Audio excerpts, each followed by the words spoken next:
Hello everyone, welcome to Comimatic, and this is the first episode of Comi Flash, our new segment where I will be giving quick updates and discussions on comic books, characters, animated films, TV series, live action films, and basically the whole fandom.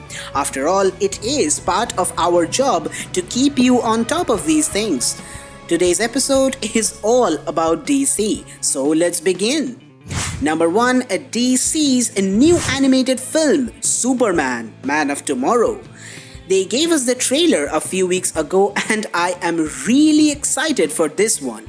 The DC animated movie universe, or DCAMU, was brought in with the Flashpoint Paradox, and its first movie was Justice League War, which was released in 2014, and they ended it this year with the perfect movie, Justice League Dark Apocalypse War, which I have to say was awesome.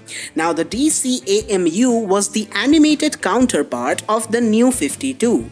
So, Superman, Man of Tomorrow might just be the start of another animated movie universe which is based on the rebirth era of DC Comics. Now, even if that's not the case, at least according to the trailer, it seems to be based on Superman, the American Alien, which is an A-grade comic, so either way, it's gonna be a blast. Number 2, Punchline. The Joker's new partner, Punchline, was introduced a few months ago.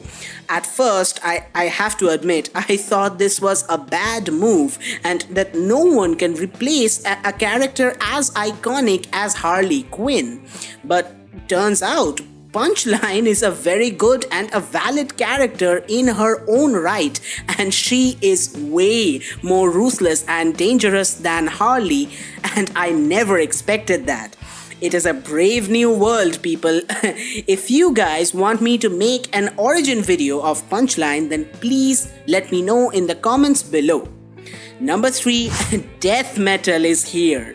DC's latest crossover event has come out. 2 issues have been released as of yet, and it is being written by the amazing Scott Snyder, and the fantastic art is by Greg Capullo. Now, don't worry, I'm not going to give out any spoilers, but this is what it's all been about. Barbatos, the Batman who laughs, the Dark Multiverse, Perpetua, the crack in the source wall. This is what it has been leading to. The hype is real, so go ahead and check it out if you haven't already, because DC has been showing off beings from whom even Darkseid had to hide. Number 4, Zack Snyder's Justice League. I mean, come on, every channel is talking about this, so why not us? So, if you're a fan of comic book movies in any way, shape or form, then you know that the Snyder Cut of Justice League will be released on HBO Max next year. It is extremely hard to not be excited about this because, let's face it, the Justice League 2017 movie was just bad, and I personally wish that I could forget all about it. Now, the Snyder Cut will be making some significant changes in the plot and in characters, including Superman, Cyborg, Batman, and it will even introduce Darkseid and, in all probability, Martian Manhunter and the Green Lantern. And I have been waiting for years to see John Johns in a live-action film. But what does this mean for the future of DCEU? Well, I think that if the Snyder Cut is a hit among fans, then there is a chance that we might actually get to see the originally planned Justice League trilogy, and of course the David Ayer's cut of the Suicide Squad, and maybe the entire continuity issue can be streamlined using the Flash movie. Now, who knows what the future holds, but let's just hope for the best.